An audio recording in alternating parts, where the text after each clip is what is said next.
처음에요. 저는 원래 사업가가 목표였어요. 근데 사업을 하고 싶은데 저는 흙수저다 보니까 돈이 없었어요. 그 당시에는 뭐 제가 창업을 하고 싶어도 창업을 그 전에 몇 번 했었어요. 조그만하게 뭐 명함 사업도 한번 해봤고, 그 다음에 뭐 패션 명함 뭐 사업도 한번 해봤고, 그 다음에 두 번째 뭐 전기 공사업도 한번 해보고.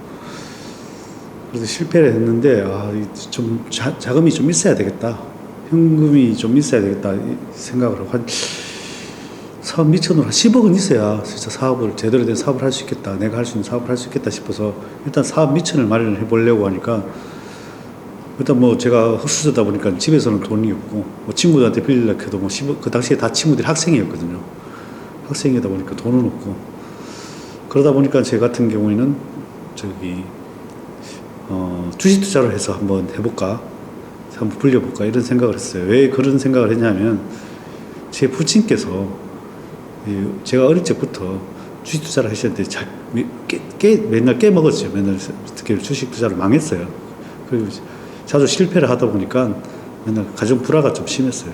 그래서 그걸 지켜보면서 커오다 보니까 주식이 아버님 반대로 하면 돈을 벌겠다 이 생각을 하고, 그 아버님이 보통 주로 이제 고점에서 사고 저점에서 팔고 이러더라고요. 그래서 반대로 하면 되겠다 싶어서 생각을 하고 있었는데, 이제 IMF가 터진 거죠.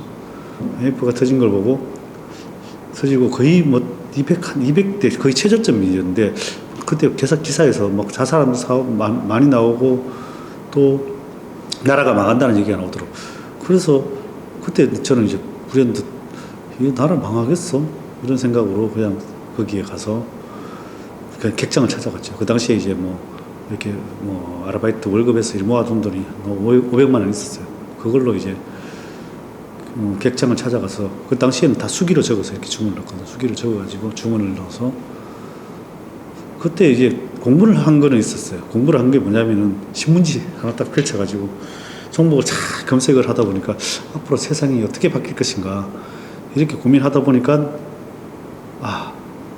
그 당시에 이제 제가 삐삐 세대였거든요. 매일 뭐 전화기 공중전화 가서 이렇게 공중전화 가서 삐삐 오면은 전화하고 시대인데, 너무 기다린 것도 그렇고 간혹가다 부자들 이렇게 모토로라 탱커들 이렇게 같은 전화기를 쓰던 시대였거든요. 그래서 앞으로 전화기 쓰는 시대가 올 거야 해서 전화기 만드는 회사에 투자를 하게 됐어요. 그 당시에 이제 삼성전자, LG정보통신, 뭐 현대통신 이렇게 있었는데, 삼성전자는 뭐 핸드폰도 만들고 또 물론 가전제품도 만들고 또 반도체도 만들고 이러고, 그래서 그 중에 고르다 보니까 LG정보통신이 나와 보이더라고요. 그래서 LG정보통신을 처음 매수해서 그게 한 10배까지 6개월 만에 10배가 올랐어요.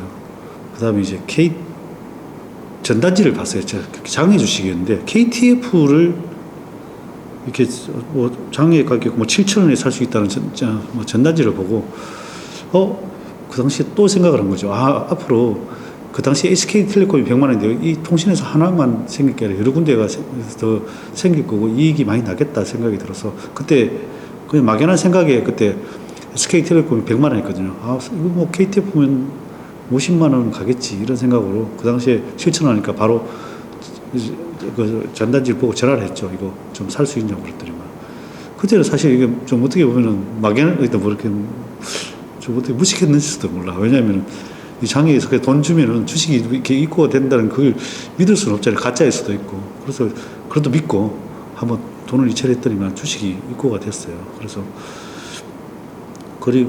이제 KTF 주식을 처음 사서 또 정자도 한번 하고, 그때 10,000원에 샀어요. 10,000원에 샀는데 그 7,000원에 산다는 거는 이제 좀 시간이 지난 후에서 좀 가격이 올랐더라고요. 그래서 그래도 샀어요. 샀는데 그게 상장되고 한 1년 만에 상장이 돼서 30만 원까지 갔어요. 30만 원까지 갔는데 30만 원에는 못 팔고 다시 또 떨어질 때 한 10만 원에 팔게 됐어요. 그래서 10배를 그래도 먹게 됐죠. 그래서 그걸로 이제 첫 시드머니가 된 것 같아요. 그걸로 이제 지금 이제 계속 이렇게 풀려서 지금의 제가 된 것 같습니다. 그냥 좀 하여튼 금액은 그냥 수백억대로 알려져 있습니다. 네. 그냥 뭐 일단 공시된 것만 해도 뭐 좀 몇백억 되니까요. 그다음에 뭐 제가 사서 100배 오른 주식도 있어요. 근데 100배 다 먹고 판 건 아니지만 100배 오른 주식이 내가 지분 신고한 종목 중에 100배 오른 종목도 있어요. 어떤 종목? 그게 이제 제가 10% 넘게 신고한 종목인데 국일재지라고 그거는 이제 100배 정도 올랐는데 저는 이제 한 10배 정도 먹고 팔았죠. 종목 고르는 노하우 지금은 이제 좀 더 많이 완성이 됐겠죠. 종목 고르는 노하우는 뭐 저는 이제 5가지로 정의를 할 수 있는데 첫 번째는 일단 첫 번째가 이제 대주주의 의지를 살펴라. 대주주가 예를 들면 이 회사에 적극적이고 또 회사를 키우려고 하는 게 적극적이고 거기에 이익을 많이 내서 주주 친화적으로 잘 하는 기업인지 그런 기업인지 그렇지 않은 기업인지를 파악해서 대주주가 이렇게 주주들과 친화적이지 않은 기업은 주가로는 잘 못 올라가더라고요. 예를 들면 일단 상속 증여라든지 아니면 그 밑에 자회사 내가 이익을 편취할 수 있는 자기 지분이 많은 자회사가 아니다 뭐 모회사라든지 이렇게 있으면은 자회사들은 이익이 덜 날 수가 있어요. 그래서 그런 것들을 잘 살펴가지고 대주주가 의지가 있는 기업들을 사야 되고 또 최고의 CEO가 경영하는 기업들 예를 들면 뭐 삼성전자의 이건희 회장이라든지 뭐 스티브 잡스라든지 앨런 머스크라든지 이런 이제 좀 최고의 CEO가 경영을 해야 아무래도 회사의 성장 속도가 빨라지는 거죠. 그런 기업들을 최대주주의 의지를 살피는 게 제일 좋고 두 번째 그다음에 이제 재료라는 거는 이제 회사의 먹거리, 테마, 먹거리, 그래서 컨텐츠 뭐 이런 것들이죠. 그래서 뭐 회사의 뭐 성장 가능한 재료가 제일 중요한 거죠. 회사가 뭐 그런 게 없으면은 성장 스토리라든지 아니면 뭐 재료가 제일 중요해요. 아니면은 뭐 새로운 컨텐츠, 새로운 사업 뭐 이런 재료가 아니면은 뭐 최근에 같으면 예를 들면 뭐 대선 테마주도 뭐 어떻게 재료를 줄 수 있는 거죠. 그런 재료 그다음에 또 다음에 중요한 거는 숫자라는 거는 이제 재무제표 뭐 이렇게 뭐 이런 걸 말하는 거죠. 그렇게 뭐 이익 성장률, 매출액 성장률, 그다음에 뭐 자산 가치 이런 것들을 보고 그다음 뭐 배당 이런 것들 다 보고 투자를 하는 거죠. 그다음에 이제 심리는 뭐냐면 내가 보면 대부분 사람들이 그 심리를 못 이겨내서 주식을 수익을 못 내거든요. 그렇게 주로 이제 떨어질 때 저점에서 살 수 있어야 돼. 대부분 그걸 못 하고 대부분 막 이렇게 남들이 열광할 때 사게 되거든요. 그렇게 공포가 올 때 살 수 있어야 되고 열광할 때 팔 수 있어야 되는데 그걸 잘 못 하다 보니까 수익을 못 내는 거거든요. 그래서 그 심리를 잘 다스리는 거. 뭐 특히 이제 조바심이 많거나 또 뭐 약간 도박성이 있거나 이런 사람들은 제가 봐서는 투자를 안 하는 게 좋은 것 같아요. 그런 사람들은 투자를 하면 100점 100패 하는 것 같아요. 그리고 마지막으로 차트. 어떻게 보면 이게 차트라는 게 사람이 이제 따지면은 이제 건강 상태 얼굴 보면 청백하거나 뭐 이런 사람들 있고 막 건강이 몸이 안 좋으면 그렇잖아요. 몸이 좋으면 아무래도 피부 색깔도 좋고 그래서 어떻게 보면 진짜 뭐 잘생긴 기업을 찾는 거죠. 그런 기업을 찾는데 그게 이제 차트에 드러나요. 차트가 예를 들면 뭐 거래가 터지고 뭐 정배열이고 또 뭐 캔들 모양도 좋고 이러면은 이제 그런 것들을 잘 찾아서 투자를 하면은 이 5가지 조합을 잘 찾아내면은 제가 생각에는 뭐 승률이 상당히 높지 않나 이렇게 생각을 합니다. 캔들 모양이 이제 어떤 게 여러 가지가 있는데요. 여기는 지금 뭐 차트를 못 띄워드리니까 이제 캔들이 보통 장대 양봉이라 그러죠. 양봉이라는 게 이렇게 시가보다 종가가 이렇게 높게 끝난 거를 시작가보다 마지막 끝나는 가격이 높게 끝난 게 이렇게 빨갛게 생 거는 양봉이라 그러잖아요. 이 양봉이 일단 됐을 때가 이제 거래가 없다가 이렇게 양봉이 나오면은 이제 어떻게 보면 긍정적인 신호로 받아들이는 거죠. 왜 그러냐면 그 전에 사람들이 다 물려있던 거나 관심이 없다가 갑자기 거래가 터졌다는 거는 뭐 내부 정보가 있거나 무슨 재료가 나온 거죠. 재료가 있거나 뭔가가 숨겨진 재료가 있던 거죠. 우리가 모르는. 이제 그게 이제 차트로서 나타나는 거죠. 그럼 이제 그게 대량 거래로 이렇게 나타났다면 아주 좋은 캔들인 거죠.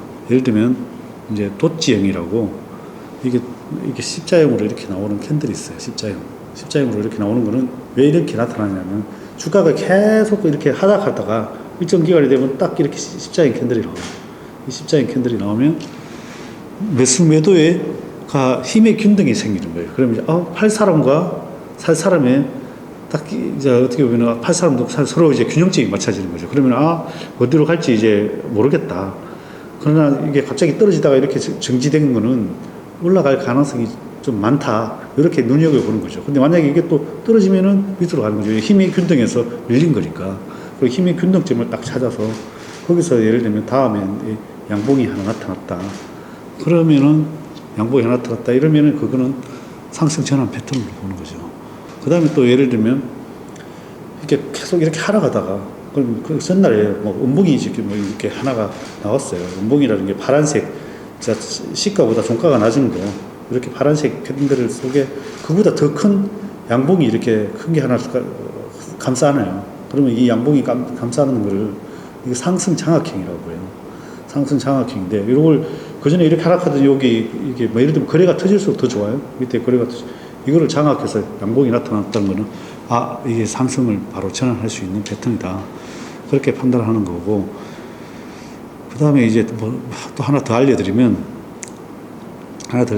똑같은 이렇게 음봉이나 이렇게 뭐 양봉일 수도 있어요. 음봉인데 주로 하락하던 구간에서 많이 하락하고, 또 거래가 터지면 더 좋아요. 많이 하락하면 하락할수록 좋고, 주로 3일에서 5일 이상 하락한 게 좋아요. 5일 이상 하락한 거에다가, 거기다가 여기다 뭐 양봉이든 음봉이든 요 봉 안에 봉 다음 여기 전날이고 그 다음 날에 이렇게 양봉이든 음봉이든 이렇게 들어간 거를 상승 잉태형이라고 그래요. 잉태형. 그럼 요게 이렇게 잉태가 이렇게 되면 임신했다고 해서 사람이 배가 이렇게 뿔 나면 임신했는 모양처럼 이렇게 배가 뻘떡 튀 나온 거를 상승 잉태형이라고 그래요. 그럼 이렇게 잉태형이 나오고 그거보다 다음 요게 잉태형 다음 날에 양봉이 하나가 나와요. 다음 날에. 그러면 이게 다음 날에 나올 수 있고 다다음 날에 나올 수 있어요. 이렇게 배가 계속 불러지다가 딱 터져서 양봉이 나오면 그럼 상승 잉태 확인형이에요. 이 확인형이 되면은 상승으로 전환될 확률이 높다. 그래서 이런 패턴을 잘 알면은 이제 저점에서 아주 유리하게 종목을 찾아낼 수 있습니다. 이동평균선은 이게 또 어떻게 보면은 이게 또 똑같이 이뻐지면 사는 게 좋아요. 그러니까 조금 전에 창백할 때 사면 안 좋은 거죠. 창백하다는 거는 안 좋다는 거는 뭐 예를 들면 121선, 뭐 61선이 밑에 있고 그다음에 21선, 11선, 5일선 이렇게 밑으로 이렇게 깔리는데 밑에 캔들이 이렇게 있다. 그러면 아무래도 이게 위에다가 다 어떻게 보면 저항인 거예요. 이게. 위에 막혀 있는 거죠. 이것들이 막혀 있다 보니까 이걸 뚫으려면 쉽지 않은 거죠. 위에 뚫을 것들이 뭐 어디서부터 뭐 121선까지 이렇게 뚫으려고 생각하면 쉽지 않잖아요. 이게 뭐냐면 5일선 이게 다 어떻게 보면은 그 전에 있던 세력들이 물려 있는 거라고 생각을 하면 돼요. 그러면 이제 물려 있는 사람들이 세력들이든 개인들 물려 있는 사람들 여기서 나오면 팔고 싶은 심리가 작동을 하는 거죠. 그러다 보니까 그 밑에 있으면 못 간다. 그러나 반대로 121선 밑에 있고, 그 다음에 61선, 뭐 21선, 5일선, 11선, 5일선, 이렇게 위에 있어, 이 캔들이 있으면은 밑에가 다, 어떻게 보면 지지를 해주는 거야. 밭이 떨어지면 쿠션 역할을 해주는 거죠.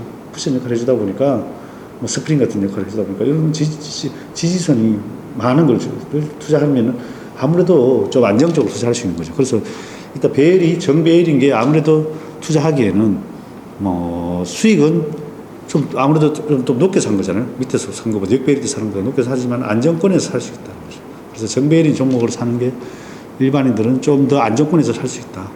꼭 뭐 이렇게 정배열이라고 꼭 가는 건 아니지만은 어쨌든 정배열일 때 사야 좀 더 유리한 고지에 올랐을 수 있다.